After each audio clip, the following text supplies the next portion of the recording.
Esto es Ruta 256, conducido por Guillermo Alegre.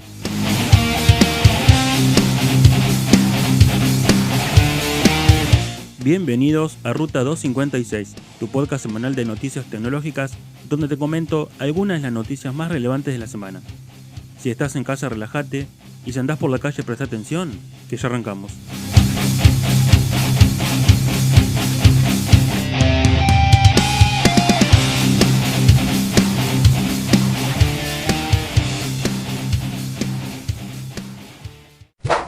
Episodio 64 o S04E16, último episodio de la cuarta temporada de Ruta 256, tu podcast semanal de noticias tecnológicas. Mi nombre es Guillermo y, como siempre, al inicio de cada episodio, comenzamos haciendo un repaso por los titulares de las noticias que vamos a estar comentando hoy.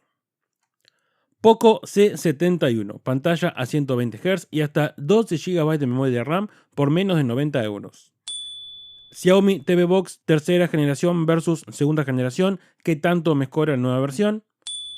Redmi Buds 7S, auriculares con ANC y audio espacial a precio reducido. Apple Vision Pro 2 podría estar en producción y llegar este mismo año, según un nuevo rumor desde China. Apple planea un rediseño especial del iPhone para el 2027 en su 20º aniversario. Ya disponible la capacidad de usar Gemini Live desde la cámara del smartphone y compartiendo pantalla. Estas son las cámaras de los Google Pixel 10, Pixel 10 Pro, Pixel 10 Pro Fold y Pixel 10 Pro XL. Se filtran las primeras especificaciones del SoC de Xiaomi para móviles con 8 núcleos y N4P de TSMC. Empresas chinas están trabajando en una interfaz GPMI con hasta 480 watts de potencia y 192 GB por segundo de ancho de banda. Nintendo Switch 2, lanzamiento, precio y especificaciones, hardware y todas las características. Y las dos últimas de software libre. Las notificaciones de KDE Plasma podrán enviarse pronto directamente al historial. Y Wine 10.5 llega con el motor Mono 10.0.0 e introduce más de 200 cambios. Como siempre les recuerdo, escuchen hasta el final del episodio para escuchar las recomendaciones de esta semana. Para comenzar con las noticias tecnológicas de esta semana, arrancamos con una noticia de Poco. Poco C71, pantalla a 120 Hz y hasta 12 GB de memoria RAM por menos de 90 euros. Poco acaba de presentar el móvil que romperá el mercado de este año, y es que si ya el Poco C75 del año pasado impresionó por llevar una pantalla de 120 Hz costando alrededor de $100, ahora llegó su sucesor que redobla aún más esta apuesta. Estamos hablando del nuevo Poco C71, un móvil que tiene todo para ser el superventas de este 2025. No solo repite con la espectacular pantalla super fluida, también tiene una batería gigantesca, muchísima RAM e increíblemente reduce todavía más su precio. A continuación te cuento todas las características y precio. El Poco C71 trae una pantalla LCD de 6,88 pulgadas con resolución HD+, y tasa de refresco a 120 Hz. Además, tiene un brillo máximo de 600 nits y certificación TV Reynal que protege los ojos de la luz azul, el parpadeo y el ritmo circadiano. En cuanto a rendimiento, viene con el modesto procesador Unisoc T7250 Max acompañado de hasta 6 GB de memoria RAM, pero según Poco esta puede ser ampliada hasta 12 GB de memoria RAM virtual gracias a su tecnología Turbo RAM para ejecutar hasta 9 aplicaciones en simultáneo sin problemas. Finalmente, hay que mencionar que el Poco C71 lleva una cámara principal de 32 megapíxeles y tiene una gran batería de 5200 mAh que puede durar hasta 14 horas de reproducción de video. Viene con Android 15 sin capa de personalización y Poco garantiza hasta 2 actualizaciones del sistema. Recibirá entonces hasta Android 17. El nuevo Poco C71 salió a la venta esta semana y de momento no se sabe cuándo llegará al resto del mundo. En el país asiático se puede comprar en 3 colores y en 2 configuraciones de RAM y almacenamiento por los siguientes precios. Poco C71, la versión de 4 GB de memoria RAM y 64 de almacenamiento, unos $70 al cambio, y la versión de 6 GB de memoria RAM y 128 de almacenamiento, unos $80 al cambio. Bueno, Poco la verdad que pisando fuerte, como dice acá, en el país asiático, porque en la India es muy común que se vendan teléfonos de Realme a bajo precio, pero ahora Poco va a ser fuerte en ese mercado y esperemos entonces que llegue al mercado global. Vieron que por menos de $90 tenemos pantalla a 120 Hz. Si bien es LCD, es 120 Hz y Apple recién, teóricamente, con sus serie 17 va a sacar esta novedad, entre comillas, a ver con qué nombre la sacan, de los 120 Hz con móviles que van a costar alrededor de los $700-800. Vamos con Xiaomi. Xiaomi TV Box S de tercera generación versus de segunda generación. ¿Qué tanto mejora la nueva versión? Un versus bastante interesante porque es uno de los productos estrella de Xiaomi, la verdad. Finalizando marzo, Xiaomi sorprendió con el lanzamiento de la tercera generación de su TV Box S. Es la primera renovación desde abril de 2023, casi 2 años completos sin recibir una nueva versión de este famosísimo TV Box. Esto llevó a muchos usuarios a preguntarse si realmente hay un salto importante entre la segunda y tercera generación, algo que trataré de dar respuesta en esta noticia. En comparación entonces directamente de esta tercera generación con la segunda, se pueden listar sus diferencias que les cuento a continuación. La tercera generación trae mejoras importantes, pero hay un paso atrás y deudas que no se saldaron. Además del cambio estético hacia un diseño más refinado y sin ángulos tan rectos, Xiaomi se enfocó en mejorar el rendimiento de su TV Box S de tercera generación. Uno de los cambios más importantes está en el procesador, que ya no es el Amlogic S905X4 de 4 núcleos Cortex A55 a 2 GHz. Del nuevo chip no se sabe exactamente su modelo, pero Xiaomi reveló que lleva 4 núcleos Cortex A55 a 2,5 GHz y es un SoC de 64 bits. Con esto, la Xiaomi TV Box S de tercera generación logra hasta un 25% más de potencia en la CPU, pero el gran salto está en el nivel gráfico. Según el fabricante, el chip Mali G310V2 es hasta un 130% más potente que la Mali G31MP2 de la de segunda generación. Esto ayudará a ejecutar con mayor soltura algunos juegos, lo mismo con reproducir videos en resolución 4K de forma más holgada. El problema es que en teoría todo pinta muy bien, pero hay varios detalles importantes ante semejante mejora de rendimiento. No hay muchos juegos adaptados a los mandos de este tipo de dispositivos, a menos que se conecte un mando Bluetooth e instales otros juegos de Android. La RAM sigue siendo de 2 GB, una cifra que se queda bastante corta y definitivamente creará cuellos de botella. 4 GB de RAM hubiese sido mejor que el 130% más de rendimiento gráfico. El aumento de rendimiento gráfico no viene acompañado con mejoras en la reproducción de videos como la TV Box S de segunda generación. La de tercera sigue reproduciendo contenido a una resolución máxima de 4K. Y sí, las certificaciones Dolby Vision, HLG y HDR10 Plus son las mismas. Donde sigue un aumento importante es en el almacenamiento interno, ya que en esta nueva versión hay 32 GB de memoria interna. En cambio, la TV Box de segunda generación solamente tenía 8. Algo similar sucede con el sonido, ya que esta nueva versión tiene DTS-X, sonido orientado a objetos, mientras que la otra se queda con DTS-HD. A nivel de conectividad no hay mucha novedad, ya que cuenta con el conector HDMI 2.1, el USB 2.0 y Bluetooth 5.2. Sí hay mejor conexión Wi-Fi pasando de 5 a 6, pero se pierde el conector jack de 3,5 mm. ¿Por qué? ¿Por qué? Finalmente, Google TV sigue ahí, así como la compatibilidad con Chromecast y el asistente de Google, que como bien sabemos próximamente cambiará a Gemini. Entonces, ¿vale la pena cambiar de la segunda generación a esta tercera? La Xiaomi TV Box S de tercera generación es claramente una evolución de la segunda, pero no llega a ser revolucionaria. Las novedades se agradecen, pero luego de 2 años de espera y lo mucho que se ha avanzado en el hardware, también podrían haber dado un poco más. La mejora de rendimiento del CPU y GPU es muy buena, pero esos 2 GB de memoria RAM limitarán con seguridad la potencia real. Además que se pierde el conector de jack de 3,5 mm. La verdad que no se puede perdonar, es algo que yo lo uso bastante. Ahora bien, ¿qué pasa con los precios? Al momento de su lanzamiento, ambos TV Box S costaron $70 más o menos. Sin embargo, el dispositivo de segunda generación actualmente se puede conseguir por unos $50 o $60. Esto nos lleva entonces a dos cuestiones. Si no tienes ninguno, vale la pena gastar esos $20 extra en la de tercera generación, aunque si el presupuesto es bastante ajustado, se puede considerar la de segunda generación. Y si ya se tiene la de segunda generación, la verdad que no se recomienda dar el salto, mejor esperar a 1 o 2 generaciones más, porque el precio de venta de la segunda generación, como bien dije, no está nada mal. Yo tengo la de primera generación y la verdad que es la que uso todos los días para mirar contenido en mi casa. Y como bien dije anteriormente, utilizo el jack de 3.5, de hecho lo tengo conectado a un equipo de audio y la verdad que con eso estoy más que satisfecho. Es una lástima que hayan sacado el jack de 3,5 milímetros, no dan explicaciones por qué.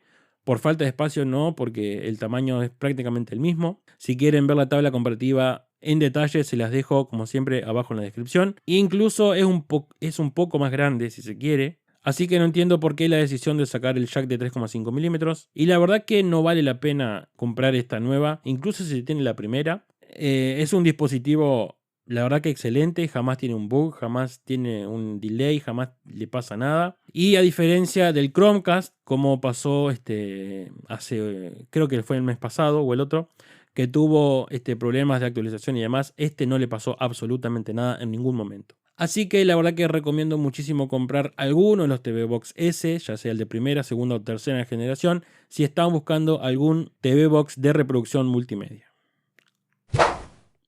Vamos con Redmi. Redmi Buds 7S, auriculares con ANC y audio espacial a un precio bajísimo. Xiaomi acaba de presentar los sucesores de los Redmi Buds 6S. Estamos hablando de los nuevos Redmi Buds 7S, unos auriculares económicos que llevan la magia de la cancelación de ruido activa al alcance de tu bolsillo. Y no solo eso, también traen mejoras en la calidad de sonido, más autonomía y características de auriculares premium como el audio espacial. Los Redmi Buds 7S son la mejor opción para aquellos que quieren tener unos auriculares de alta calidad sin gastar demasiado. Para empezar, tienen un doble sistema de controladores de audio compuesto por drivers dinámicos de 12,4 milímetros y tweeters de 5,5 milímetros formados por una unidad de microcerámica piezoeléctrica. Gracias a esta combinación de dos tipos de altavoces puede ofrecer graves profundos y agudos nítidos para una gran calidad de audio. A esto hay que sumarle que son compatibles con el ecualizador inteligente Sound ID. Este hace un test rápido de tu audición para adaptar el sonido a tu gusto.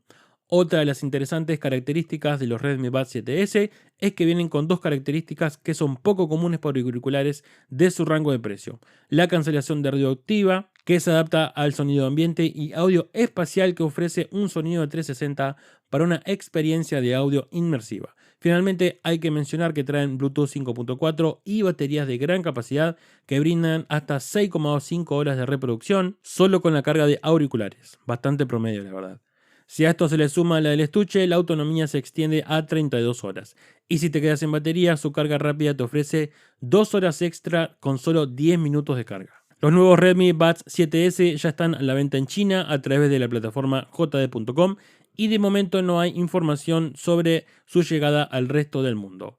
Eso sí, el precio rondaría al cambio en unos 20-25 dólares. Los Redmi Buds siempre han sido una excelente opción barata para los auriculares, los True Wireless.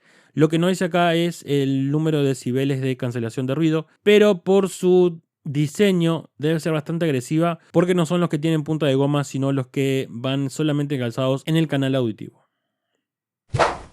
Vamos con Apple. Apple Vision Pro 2 podría estar en producción y llegar este mismo año, según un nuevo rumor desde China. Nuevas filtraciones sugieren producción en marcha y estreno en 2025 con un modelo que bien podría ser una versión más barata de la Apple Vision. Los rumores que nos trae el portal chino It Home dicen que la Apple Vision Pro 2, nombre tentativo obviamente, ya habría entrado en fase de producción a gran escala. La información proviene de Powerplant y de fuentes industriales chinas que aseguran que los componentes claves como el vidrio frontal, el chasis exterior y algunos módulos electrónicos están ya en fabricación activa. La primera generación de las Apple Vision Pro se anunció en junio de 2023 y se puso a la venta en Estados Unidos en febrero de 2024, acompañado de una expansión internacional gradual por países. Si los rumores son ciertos, el nuevo modelo podría llegar antes de que terminara el año, algo que no cuadra con los planes habituales de Apple. Más allá de una simple especulación, hay nombres detrás de los componentes que podrían dar veracidad a este adelanto. Por ejemplo, Lens Technology sería el proveedor exclusivo de las nuevas pantallas de vídeo, mientras que Chang'e Precision suministraría el chasis del casco. Esto parece indicar una infraestructura de producción sólida, pero no podemos obviar el impacto que podría tener la actual política de aranceles que propone Trump. Uno de los puntos más interesantes es la concordancia entre ciertos rumores y filtraciones. Según lo que había sugerido Mark Gurman, la compañía sí tenía previsto lanzar una nueva versión de Apple Vision Pro más barata este año y una nueva generación para el 2026. Las piezas del rompecabezas podrían haber empezado a encajar de esta forma, sugiriendo que Apple podría estar trabajando en paralelo en dos caminos distintos. Un modelo más económico que permita a más usuarios acceder a esta tecnología disruptiva y una nueva generación mejorada para el próximo año. ¿Veremos entonces una versión más ligera y accesible para conquistar el mercado de consumo masivo? ¿O se trata de una nueva evolución técnica más refinada del modelo actual? Ambos enfoques tienen sentido, especialmente si Apple quiere repetir el mismo movimiento que realizó con el iPhone, un modelo flagship y otro más accesible que multiplique su alcance. El medio It Home, que ya filtró en otras ocasiones informaciones previas al lanzamiento de los iPhone, y aunque tiene buen grado de acierto, las fechas por lo que apuestan de lanzamiento parecen algo justas. Si Apple sigue su patrón habitual, es probable que la segunda generación conserve la mayoría de estos conceptos clave, pero los refine para mejorar la experiencia de uso y reducir algunos puntos débiles más comentados, como el peso o la duración de la batería, además de incorporar un nuevo procesador M5 para mejorar en potencia.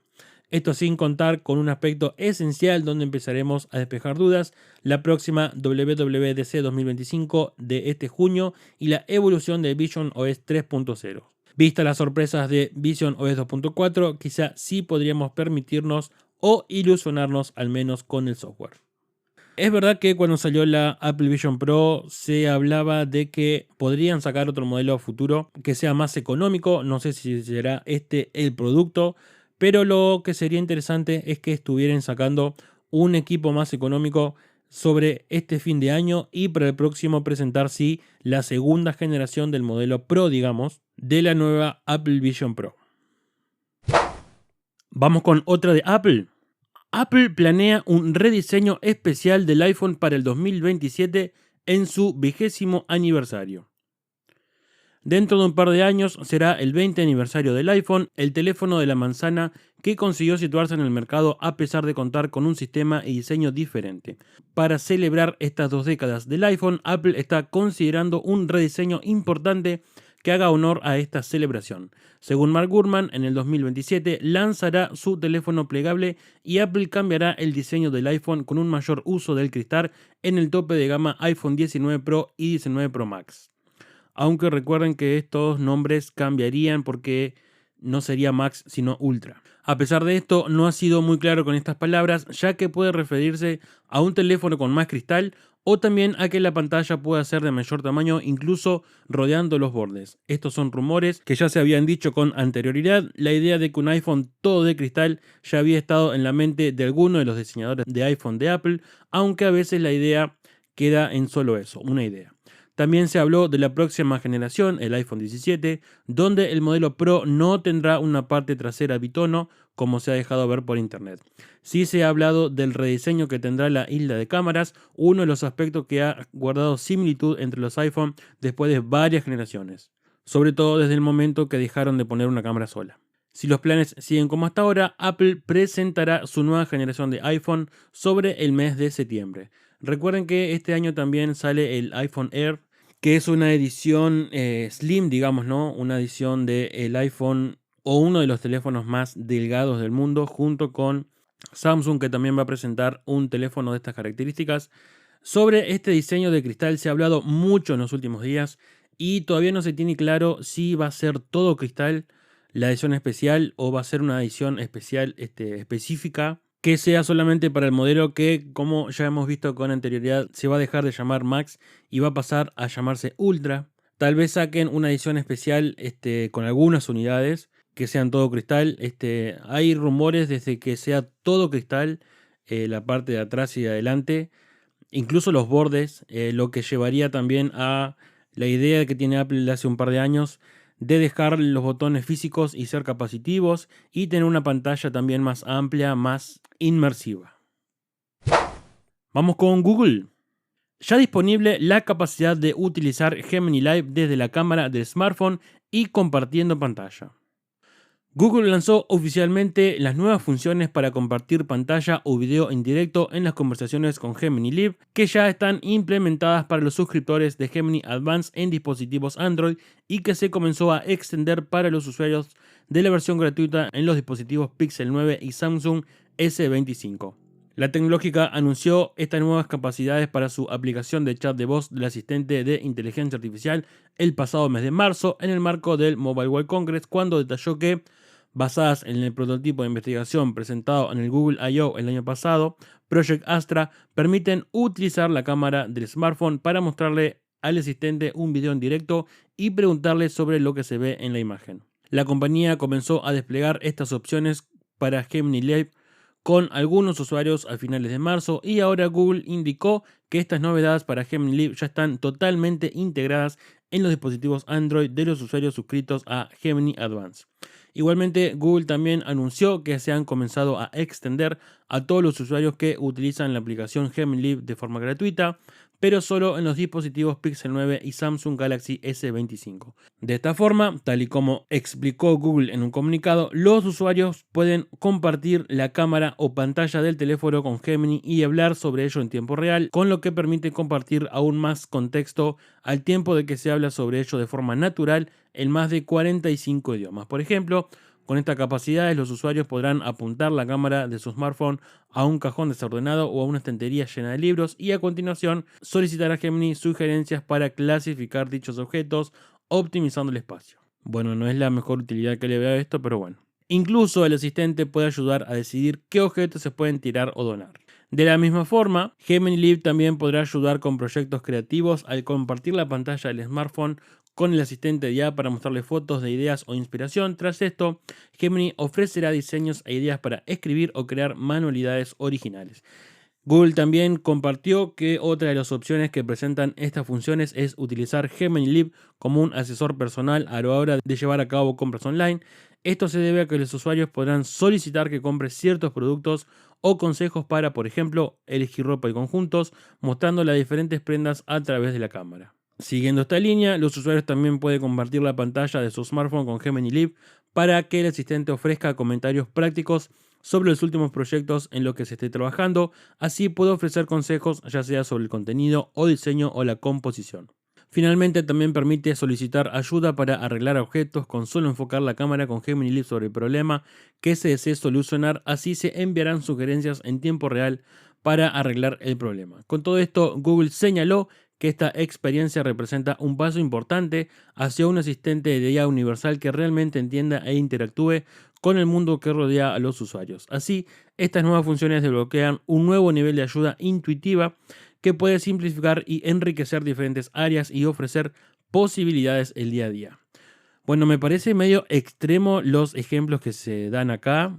Creo que muchas de las cosas... Yo creo que a veces se olvida que la inteligencia artificial es una herramienta y no un modo de vida.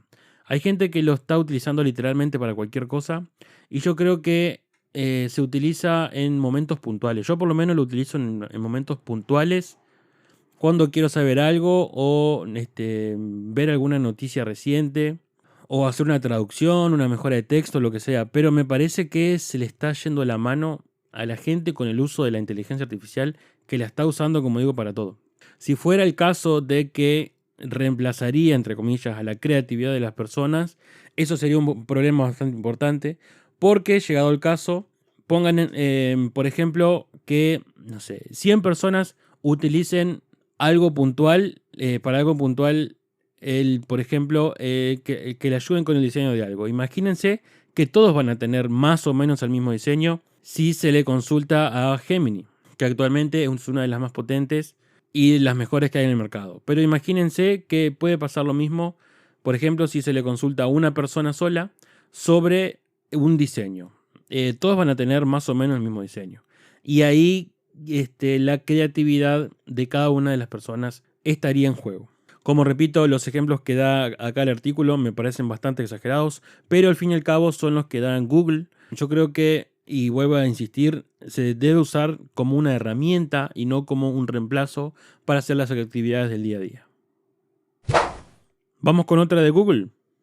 Estas son las cámaras de los Google Pixel 10, Pixel 10 Pro, Pixel 10 Pro Fold y Pixel 10 Pro XL. En la actualidad tenemos miles de móviles con Android para elegir, pues es un mercado que siempre tiene demanda y van a vender teniendo en cuenta que todo el mundo necesita un teléfono. Por suerte, la mayoría de móviles suelen ser bastante accesibles y podríamos decir que todos funcionan para lo básico que es WhatsApp, redes sociales, llamadas, foto y algo más. Si queremos un móvil mejor, la única opción es subir de gama o pagar más, sobre todo si queremos lo mejor de lo mejor. Puede que los móviles de Google no destaquen en potencial, pero sus cámaras son buenas y sobre todo ahora que se revelaron qué cámaras utilizarán la nueva línea de Google Pixel 10. A la hora de elegir nuestro siguiente móvil vamos a tener que ver qué es lo que priorizamos, dependiendo si queremos un móvil potente por encima de todo, como son los Poco por ejemplo, si queremos que dure mucho la batería, como los Realme por ejemplo, o los Honor, o que haga las mejores fotos, vamos a tener que ser bastante selectivos. Cuanto menos dinero vayamos a gastarnos, más nos tocará mirar cuál es el mejor móvil y si tenemos un presupuesto muy alto, directamente se compra lo mejor. Podemos determinar que los móviles más potentes son aquellos con los últimos chips Qualcomm o MediaTek en Android y de Apple en iOS y además tienen mucha memoria RAM. Hasta ahí es relativamente sencillo poder identificar cuál es mejor. Pero si nos vamos a otros apartados como la pantalla o las cámaras es algo más complejo. Para la pantalla o cámara nos va a tocar mirar análisis y reviews en profundidad o detalles técnicos bastante específicos.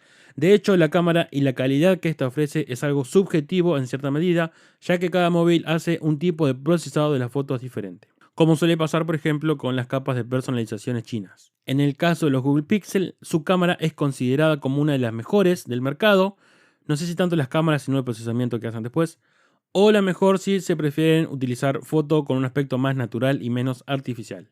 Para este próximo trimestre se espera que Google lance la nueva generación de móviles con sus Pixel 10 y el resto de modelos Pro. Sobre esto ya se ha filtrado que iban a mantener el diseño, pero habría mejoras en cuanto a cámaras. Ahora se conocen algunos detalles ya que se filtraron que el Google Pixel 10 utilizará una configuración de cámaras empezando con la principal de 50 megapíxeles de Samsung, GN8, gran angular de 13 megapíxeles, el Sony IMX712, teleobjetivo Samsung 3J1 de 11 megapíxeles y una cámara frontal Samsung 3J1 de también 11 megapíxeles. El Pixel 10 se beneficia especialmente por la cámara con teleobjetivo, aunque veremos un reemplazo del sensor ultra gran angular por otro inferior. En el caso de los Pixel 10 Pro y Pro XL tenemos una configuración de Samsung GNB de 50 megapíxeles como principal sensor y el Sony IMX858 en el resto del terminal, siendo todos estos de 48 megapíxeles en cuanto a su tamaño.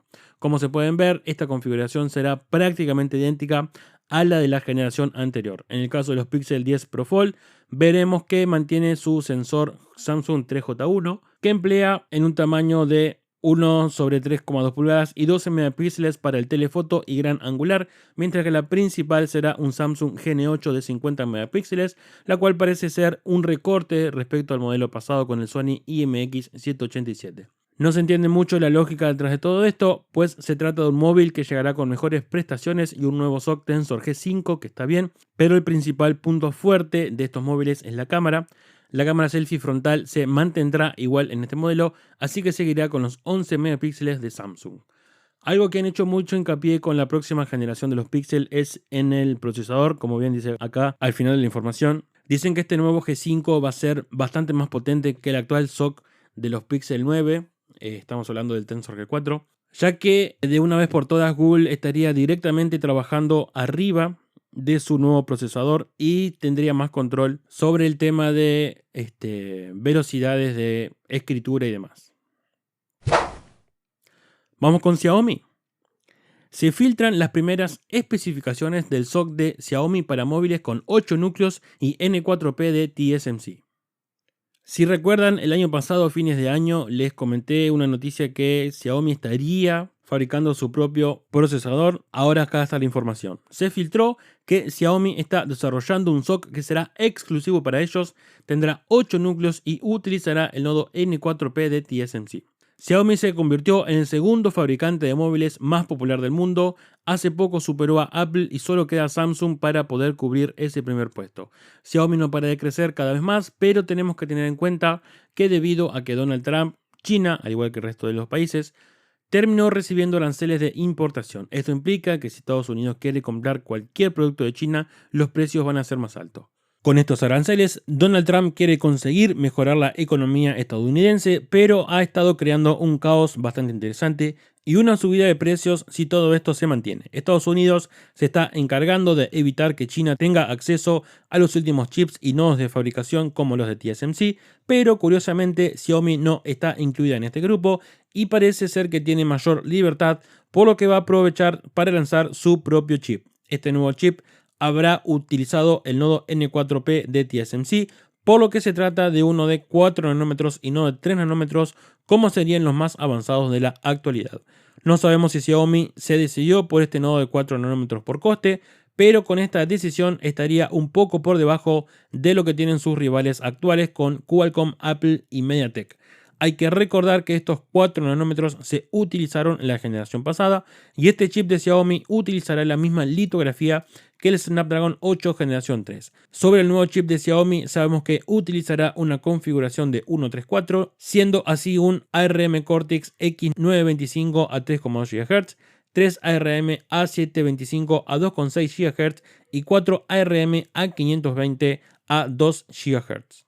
Xiaomi no tendrá núcleos propios y utilizará la arquitectura ARM como el resto, por lo que en términos de CPU debería tener un rendimiento equivalente al de las otras empresas. En cuanto a GPU, el chip de Xiaomi hará uso de una GPU Imagination Technologies IMG DXT 722304. Esta funciona a 1,3 GHz y será más rápida que el Adreno 740 del Snapdragon 8 generación 2, pero no llegará al rendimiento de la GPU del Snapdragon 8 generación 3. Como bien le comenté al principio, el año pasado cubrimos esta noticia sobre que Xiaomi podría estar planificando crear sus propios procesadores. Es un buen puntapié, aunque como bien dice acá en la información, Xiaomi no tendría control sobre sus propios núcleos, pero utilizaría la arquitectura ARM y esto la verdad que como primer puntapié me parece bastante interesante. Recuerden que Huawei no utiliza hace años ya, o creo que nunca utilizó, bueno, tal vez en alguna generación, procesadores de Qualcomm, hace los suyos con el modelo Kirin y recién esta última generación alcanzó en potencia a los que serían los Qualcomm Snapdragon 8 Gen 1, pero igualmente andan bien los procesadores. ¿Qué quiero decir con esto? Que por más que las litografías que esté utilizando Xiaomi para crear su primer procesador estén un poco atrasadas, si se quiere, entre comillas, es un buen puntapié para a partir de acá crear sus propios procesadores y le viene bien de cara al futuro si quieren tener más control sobre ellos. Le pasó lo mismo a Google con sus Tensor. En un principio, recuerden que ya va por la 5ª generación a partir de los Google Pixel 10, como bien dije en la anterior noticia. Y que esto poco a poco se va a ir trasladando todo a Xiaomi. Van a tener control sobre todo lo que quieren ponerle o no a sus chips. Y esto también se verá reflejado en aspectos como autonomía en la batería, como por ejemplo procesamiento y otros factores que inciden y mucho al tener control total sobre los procesadores que se fabrican. Si no, miren lo que les está pasando últimamente a Samsung, que están teniendo una eficiencia bastante interesante en sus procesadores Exynos.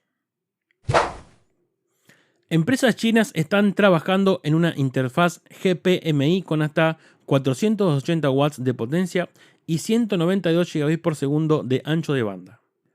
Parece que los 80 GB por segundo del DisplayPort 2.1 no son suficientes para algunos casos y desde China no solo quieren superar esta velocidad, sino duplicarla. Según nos cuentan en HKEPC, desde China varias empresas están desarrollando el estándar GPMI, General Purpose Media Interface, capaz de superar estas cifras incluso duplicándolas. Este formato llega con velocidades de hasta 192 GB por segundo y con capacidad para suministrar hasta 480 watts de potencia. Una solución que eliminaría las restricciones a la hora de utilizar resoluciones más altas que necesitan mayor transferencia e incluso en dispositivos que requieran una gran potencia de alimentación.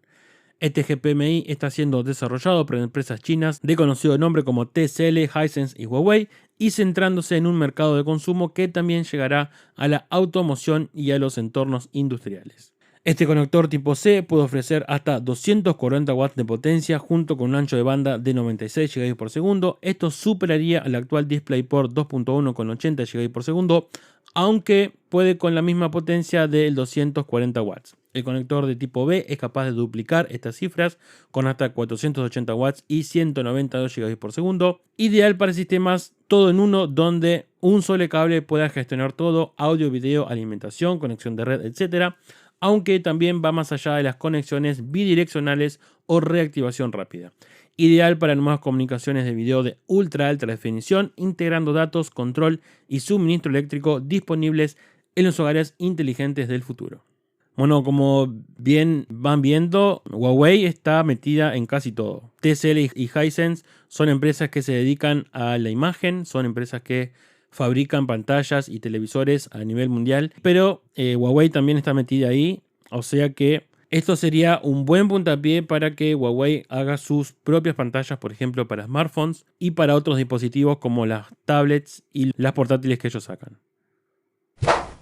Antes de pasar a las noticias de software libre, vamos con una noticia gaming. Vamos con la noticia de la semana pasada. Creo que la presentación fue el día que salió el episodio anterior, así que no pude cubrirla lamentablemente. Pero ahora sí le traigo todas las características, lanzamiento, precio, especificaciones, hardware de la Nintendo Switch 2. Prepárense porque es un artículo bastante completo que encontré sobre la nueva consola de Nintendo y va a ser un poco largo. Nintendo por fin dio a conocer al público la Nintendo Switch 2, la videoconsola de la marca que será la sucesora de Nintendo Switch durante un Nintendo Direct dedicado en exclusiva a la nueva plataforma. Con Nintendo Switch 2, la compañía japonesa busca ponerse a la altura de lo que sus consumidores esperan de una plataforma a la última a nivel tecnológico. Como es de esperar, hay muchas dudas y preguntas que se pueden hacer y aquí vamos a intentar responder todas dichas preguntas. ¿Qué es la Nintendo Switch 2? Es la última consola híbrida desarrollada por Nintendo, ofrece las mismas posibilidades como consola de sobremesa y portátil que ya teníamos con Nintendo Switch, pero con notables mejoras en hardware que la ponen al día en temas de resolución o capacidad de almacenamiento y además añade nuevas funciones únicas. Fecha de lanzamiento y precios. Nintendo Switch 2 saldrá a la venta a un precio de unos $470 a partir del próximo 5 de junio en su pack más básico, es decir, consola, dock, Joy-Cons y cable. Por el momento hay anunciado un pack que además incluye Mario Kart World por $510. Los precios obviamente están sujetos a cambios y promociones, además de poder ser mayores o menores en función del país de compra debido a las políticas económicas internacionales. No se olviden que el precio puede ser diferente en diferentes regiones. A continuación les doy un detalle de todo lo que es lanzamiento y precios. Como bien les dije, el lanzamiento es el 5 de junio de 2025. Precio pack básico de la consola, $470. Precio con los mandos Joy-Con, el izquierdo y el derecho, $90. Precio de un mando Joy-Con independiente, derecho o izquierdo, $50. Precio del Nintendo Switch 2 Pro Control, $90. La cámara de la Nintendo Switch, $60. Mando de Nintendo GameCube del Nintendo Classic, $70. Volante Joy-Con, que se vende por parejas, está por confirmar. Correas rojo y azul, $13. Tarjetas microSD Express, $60. Y precio aproximado de los juegos serán entre los $70 y $90. Algo importante es que va a tener retrocompatibilidad con la Nintendo Switch. Especificaciones técnicas de la Nintendo Switch 2. Esta nueva consola cuenta, por supuesto, con una serie de mejoras y diferencias respecto a la Nintendo Switch, dado que las especificaciones de la nueva consola ya son oficiales. Les voy a decir algunas de las características, si las quieren leer en completo, les dejo como siempre el enlace abajo en la descripción. Dimensiones, aproximadamente 16,6 centímetros por 27,2 por 13,9 milímetros de grosor. Un peso de aproximadamente 400 gramos y con los mandos acoplados 534 gramos, pantalla táctil capacitiva IPS de 7,9 pulgadas, resolución 1920 x 1080, compatibilidad con HDR10 y tasa de refresco variable de hasta 120 Hz, procesador a medida fabricado por Nvidia, todavía no hay detalles sobre esto, 256 GB ampliables hasta 2 TB con tarjetas microSD Express, cuenta con Wi-Fi 6, el modo televisor también es posible utilizar una conexión por cable, resolución máxima en modo TV 3840 x 2160 a 60 fps, la resolución máxima de la pantalla en modo portátil o sobremesa es de 1920 x 1080 y también compatible con HDR10, compatible con PSM lineal 5.1, cuenta con micrófono integrado, 2 puertos USB-C, el dock cuenta con 2 puertos USB 2.0 en el lateral, microconector estéreo de 4 polos y 3,5 milímetros, permite insertar tanto tarjetas de juego Nintendo Switch 2 como de Nintendo Switch, batería de ion litio de unos 5220 mAh, esto da una duración de aproximadamente entre 2 y 6 horas y media de autonomía y un tiempo de carga de 3 horas. Mejoras de los juegos en Nintendo Switch 2 y retrocompatibilidad. En términos generales, los juegos de la Nintendo Switch podrán jugarse en Nintendo Switch 2 con solo descargarlos o introducir la tarjeta en la ranura para la tarjeta de la consola. En caso de tenerlo en formato físico, algunos juegos contarán con actualizaciones gratuitas que mejorarán el rendimiento sin coste adicional, añadiendo mayor calidad en cuanto a resolución, tiempo de carga, FPS o compatibilidad con GameChat. Por el momento, los juegos que se beneficiarán de estas mejoras gratuitas son los siguientes: 51 World War Games, ARMS, Big Brain Academy Batalla de Ingenio, Captain Toad, Estudio de Videojuegos, New Super Mario Bros. U Deluxe, Pokémon Escarlata y Pokémon Púrpura, Super Mario 3D Worlds, Super Mario Odyssey, The Legend of Zelda Echoes of Wisdom y Link's Awakening. ¿Qué son los juegos entonces Nintendo Switch 2 Edition? Además de los juegos retrocompatibles con actualizaciones gratuitas para mejorar sus características generales en Nintendo Switch 2, también habrá una gama de juegos denominados Nintendo Switch 2 Edition. Para tenerlo en pocas palabras, piensen en hechos como remasterizaciones de juegos que hemos visto en otras plataformas. Estos upgrades serán de pago y añadirán todas las mejoras de rendimiento y calidad de imagen habituales, así como mejores tiempos de carga, la compatibilidad con GameChat e incluso nuevos modos, funcionalidades y contenido en algunos casos. Juegos disponibles en el lanzamiento de Nintendo Switch 2. El catálogo de lanzamiento no contará con nada nuevo de la saga Mario, pero sí contará con Mario Kart World, que ofrecerá la posibilidad de irnos a ver el mundo con nuestros amigos, aparte de los habituales circuitos y copas en los que podremos competir con hasta 24 corredores. La lista detallada de los juegos que se sabe que saldrán el mismo día del estreno se los dejo también en la descripción, pero hay juegos como por ejemplo The Legend of Zelda The Wind Waker, Street Fighter VI, Split Fiction, Mario Kart World, como les dije, Cyberpunk 2077 Ultimate Edition, Fortnite, Hogwarts Legacy, Yakuza 0, Director's Cut, entre muchísimos otros. Se podrá jugar a 4K y 60 FPS en Nintendo Switch 2. Sí, en modo TV, los juegos lanzados por la Nintendo Switch 2 podrán alcanzar los 4K y 60 FPS. Si se juega en modo sobremesa o portátil, el rendimiento máximo será, como bien les dije anteriormente, Full HD y 120 FPS. ¿Qué pantalla tiene la consola? El único modelo anunciado por ahora para esta Nintendo Switch 2 usará la pantalla LCD en lugar de OLED de las últimas versiones del Nintendo Switch. Es una pantalla de 7,9 pulgadas con tasa de refresco de 120 Hz y hace uso de la tecnología HDR1010 para ofrecer una gama de colores más amplia y variada. ¿Para qué sirve el botón C de los nuevos Joy-Con y qué es el Game Chat? El botón C despertó mucho interés cuando se supo de su existencia en el Joy-Con derecho de la Nintendo Switch 2. Su utilidad es la de tener acceso a Game Chat, la nueva función social que se añade con Nintendo Switch 2. Esta nueva característica permite entrar en conversaciones de voz con amigos de forma directa, video chat usando la nueva cámara y además ofrece la interesante opción de compartir pantalla y ver lo que están jugando nuestros amigos sin dejar nuestra partida. Es posible ver varias partidas a la vez dividiendo la pantalla.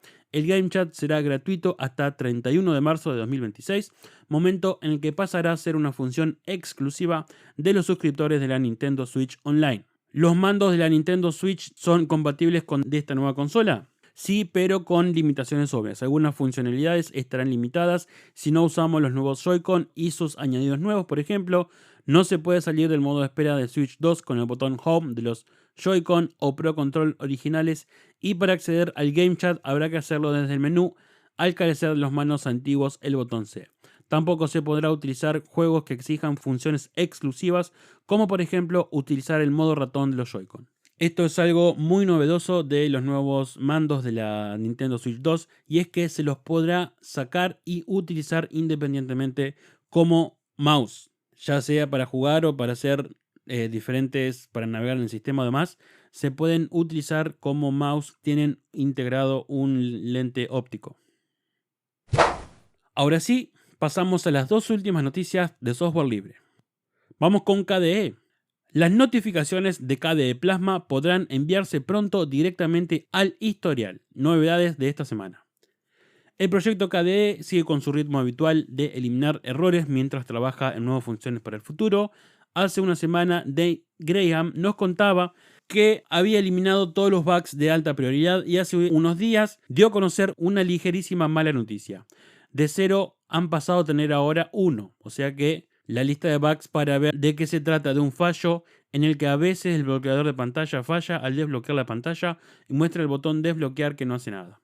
Por todo lo demás, parece claro que Plasma 6.4 llegará con muchos retoques de la interfaz de usuario. En el apartado que más cambios está mostrando es semana tras semana, aunque muchas de estas mejoras son ligeros retoques. Lo que les cuento a continuación es una lista de novedades que se dijeron en los últimos días, sin contar los errores que ya se solucionaron. Los widgets de Sticky Note que viven en un panel ahora pueden tener su ventana emergente abierta, al igual que la mayoría de las ventanas emergentes del panel.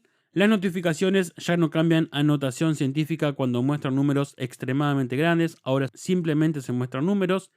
Se pulió la interfaz de usuario del asistente de informes de fallos para mejorar su diseño, aspecto y claridad de texto. Mejoras visuales en los detalles de la cuenta de las respuestas de diálogo basados en el portal.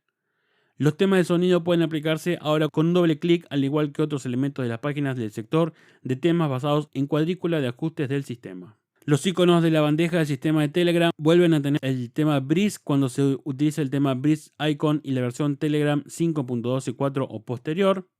El monitor del sistema y sus widgets ya son capaces de obtener estadísticas de la GPU de Intel. Plasma es prácticamente silencioso en su salida de registro. En cuanto a bugs, como les dije, queda 1 de alta prioridad y 18 de 15 minutos. Mientras tanto, se espera que KDE Plasma 6.3.5 llegue el próximo martes 6 de mayo, Plasma 6.4 el 17 de junio y Frameworks 6.13 el 11 de abril. Si quieren saber más detalles sobre todas las nuevas funcionalidades, les dejo como siempre el link abajo en la descripción. Vamos con Wine. Wine 10.5 llega con el motor Mono 10.0.0 e introduce más de 200 cambios. Wine HQ lanzó hace unos días una nueva versión de su software para ejecutar aplicaciones de Windows en otros sistemas operativos sin emular. Lo que nos entregó esta vez es Wine 10.5, una actualización que ya no etiquetaría como una más. Parte importante de su buen funcionamiento se la debe al motor Mono, ya que se encarga de la compatibilidad con software.net, y en esta versión lo han subido a la versión 10.0.0.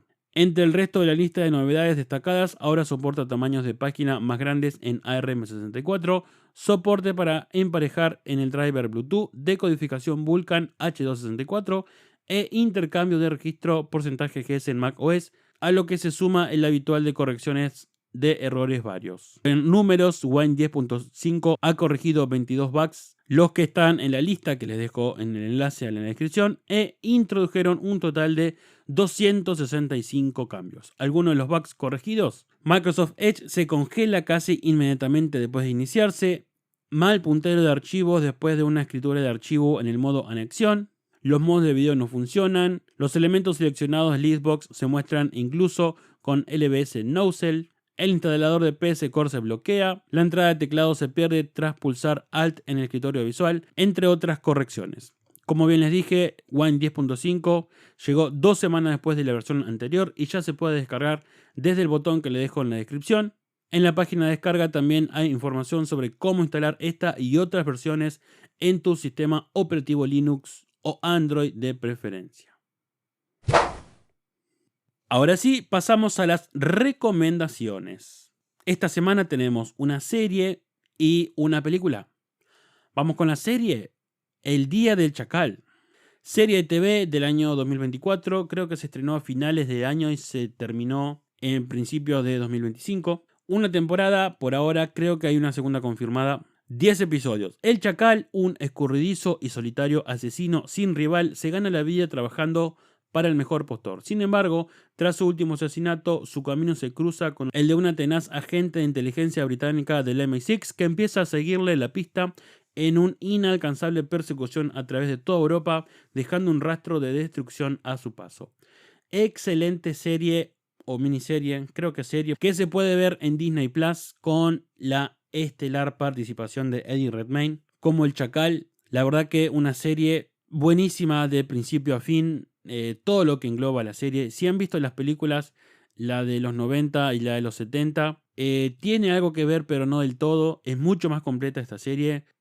Hace también énfasis en el pasado del Chacal, de cómo obtiene sus habilidades y demás. La verdad que una serie imperdible si le gustan las series de acción o de espionaje y demás. Y sobre todo cuenta, como ya les dije, con la participación estelar del carismatísimo Eddie Redmayne.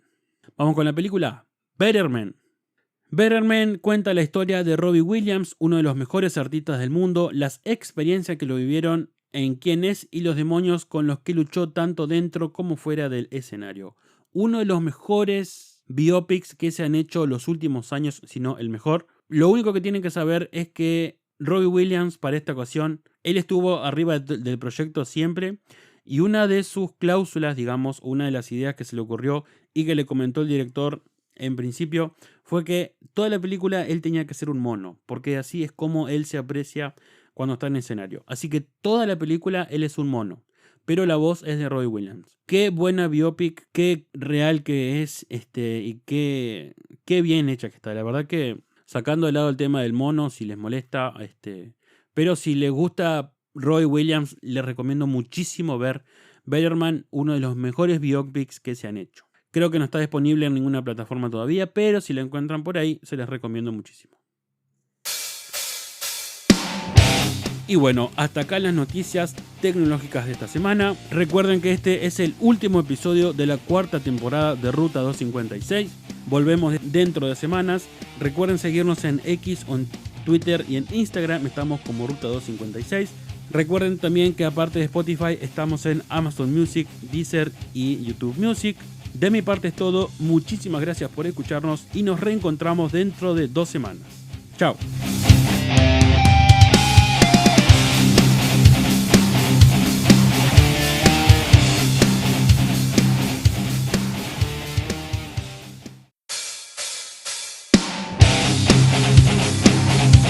Esto fue Ruta 256, conducido por Guillermo Alegre.